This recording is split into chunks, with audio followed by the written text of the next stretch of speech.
Goeiemôre. Dit is donderdag, die 28ste Mei 2026 en ek groet julle hartlik hier vanaf die walle van die Groot Rivier.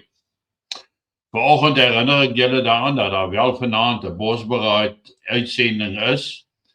Hy begin dan oude gewoonte om 7 uur vanaand en ons gaan 'n klomp vra en beantwoord. Maar wat as dit gebeur? Wat as dat gebeur?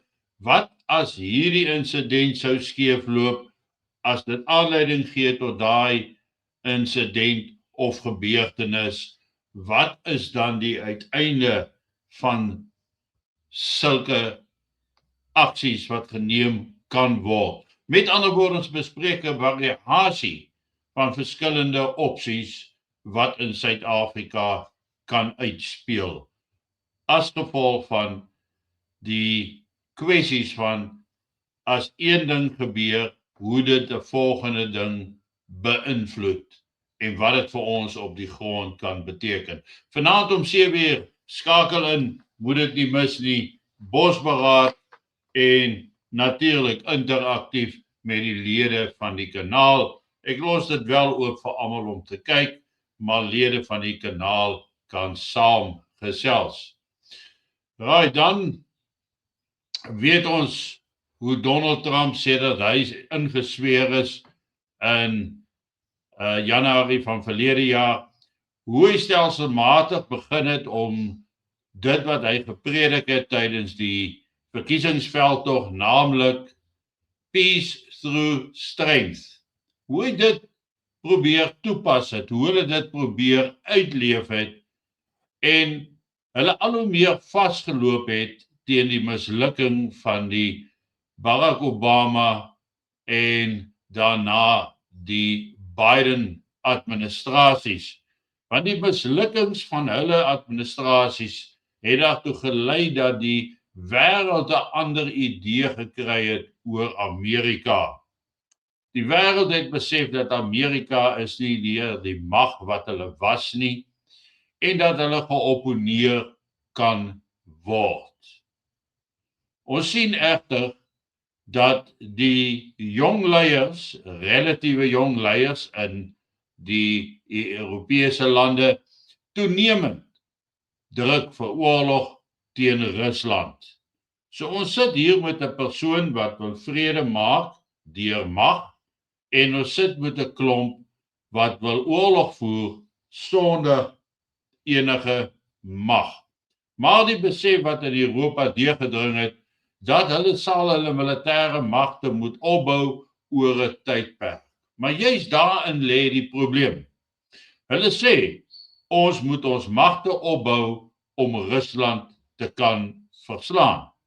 Nou my logika sê vir my, dat as ek Rusland is, hoekom nou wag dat Europa hulle self versterk, sodat hulle in 'n oorlog met my betrokke kan raak? Dan moet ek hulle nou slaan, voor die tyd, terwyl hulle swak is. Kom ons wen die geveg, voordat die ou die stok in die hande kry, om dit tot op grondvlak te bring. Dit aan die een kant, as gevolg van Zelensky se voortdurende en toenemende aanvalle wat hy uitvoer met gekompliseerde drone wapentuig wat hy uit die weste uit ontvang, uit Europa uit ontvang, en hy kry groot hoeveelhede daarvan. Dan het ons nou ook gesien, en ek het daaroor gepraat, hoe hulle hierdie kinderhuis, of hierdie college se koshuis, hierdie Staurobelsk professional college in Lugansk getref het, en daar is 21 van hulle oorlede, 21 is dood en 40 beseer. Interessant dat die hoofstroom media nie hierdie persbesoeke wil bywoon nie. Die afwesigheid van CNN was opvallend, wat die ou narratief najaag en versprei dat Kiev inderdaad besig is om die oorlog teen Rusland te wen. En ek herhaal maar net, hoe wen jy 'n oorlog as jy agteruit beweeg? Want my logika sê vir my, as jy 'n oorlog wen, moet jy vorentoe beweeg, moet jy grond kan vat en hou. Aanvalle uitvoer met behulp van drones beteken nie jy wen nie, jy rig bloot skade aan.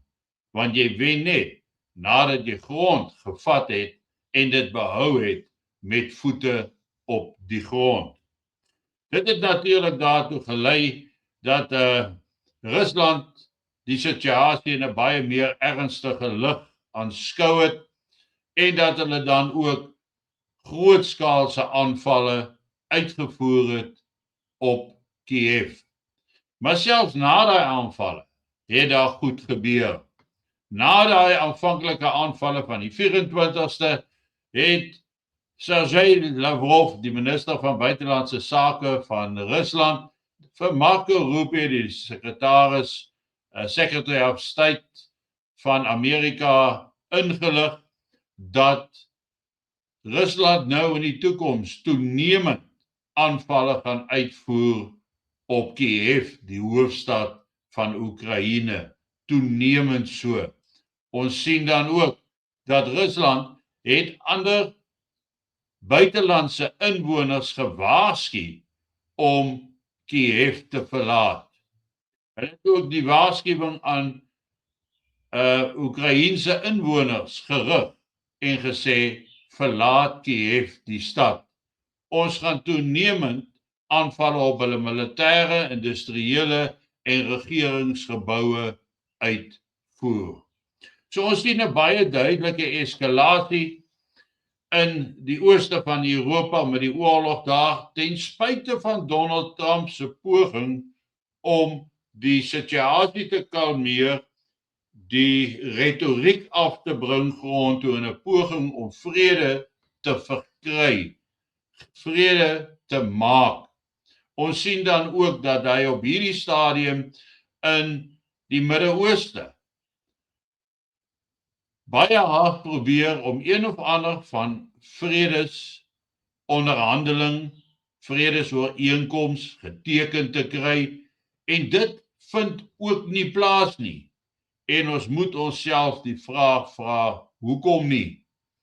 En baie duidelik is dit in die antwoord dat die Israeliese regering op hierdie stadium gesê het dat die ooreenkoms wat Trump hulle voorstel sleg gaan wees vir Israel en dat Israel daarom dit nie gaan toelaat nie. Met ander woorde, Israel sê, ons sal nie toelaat dat Amerika vrede maak met Iran nie. Ons sien ook lande nou in die Midde-Ooste wat aandring dat die oorlog teen Iran moet voortduur.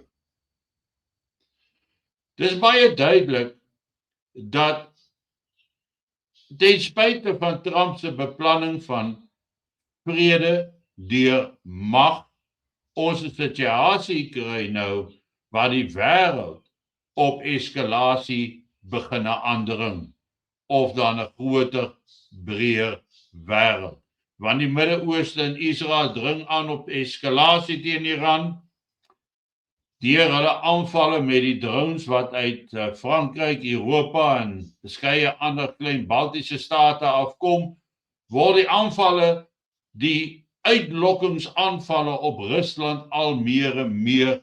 Dis asof hulle vir Rusland wil sê, voer aanvalle op ons uit, reageer op ons aanvalle, sodat ons 'n rede kan hê om artikel 5 van NAVO op te roep. Dit mense beteken ons gaan dan 'n wêreldoorlog in. Dinge is redelik stil tans in die Midde-Ooste. Daar was nou weer aanvalle terwyl daar gesprekke gevoer is, aanvalle op 'n kleiner skaal. Die gevegte in Oos-Europa het ook toegeneem, maar steeds verloor Oekraïne meer en meer grondgebied, en daar is nie werklik 'n teken dat daar 'n afname in wêreldbedreiging plaasvind nie. So ons moet aanvaar dat daar nog redelik baie goed kan gebeur en waarskynlik sal gebeur. Daarteenoor ons plaaslike situasie sien ons dat ons heel waarskynlik van die grootste stakings nog teen 30 Junie kan verwag. Maar situasies het nou al ook gewys dat ten spyte van oproepe, ten spyte van dreigemente, die protesoptogte in die laaste tyd minder effektief is, behalwe natuurlik hierdie March to March groepering wat tans hulle optogte onder leiding van Zulu vegters wat voorloop hou, en dan sien ons dat daar inderdaad baie goeie dissipline gehandhaaf word met hulle. Maar op 'n ander dag gaan ek meer daaroor gesels. Hulle sê egter hier, en dit is natuurlik nou die drywersvereniging van Suid-Afrika, vragmotorsdrywers, hulle sê, hulle ondersteun die besluit om op 30 Mei 'n aksie uit te voer. Maar dan ondersteun hulle ook die nasionale toemaak van alle snelweë en hoofpaaie op die 30ste Junie. So die twee datums vir my om dop te hou is 30 Mei en 30 Junie. Eskalasie in Europa, eskalasie in Suid-Afrika en 'n situasie wat definitief besig is om agteruit te gaan dwars deur die wêreld. Maar ons is 'n baie klein groepie. Ons is baie meer in gevaar van uitwissing, van aanvalle, van geweld, van anargie. En daarom is dit belangrik dat ons onsself derentyd gereed moet hou, gereed moet wees vir enige iets wat kan plaasvind. Dis hoekom ons voorberei. Dis hoekom ons doen wat ons doen. En al die tekens is daar. En die man wat nou nog omdraai en sê, maar dit wat in die buiteland gebeur het nie 'n invloed op ons in Suid-Afrika nie, weet nie waarvan hulle praat nie.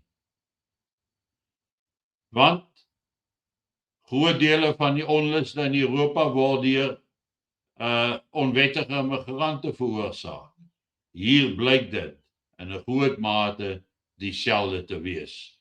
Ons sien daar is reeds vlugte uit Nigerië uit, vlugte uit Ghana uit, wat mense repatrieer terug na hulle lande toe. Uit 'n groep van 350 wat terugvlieg Ghana toe, was daar net 2 wat wettiglik in Suid-Afrika was. Die res was almal onwettig hier.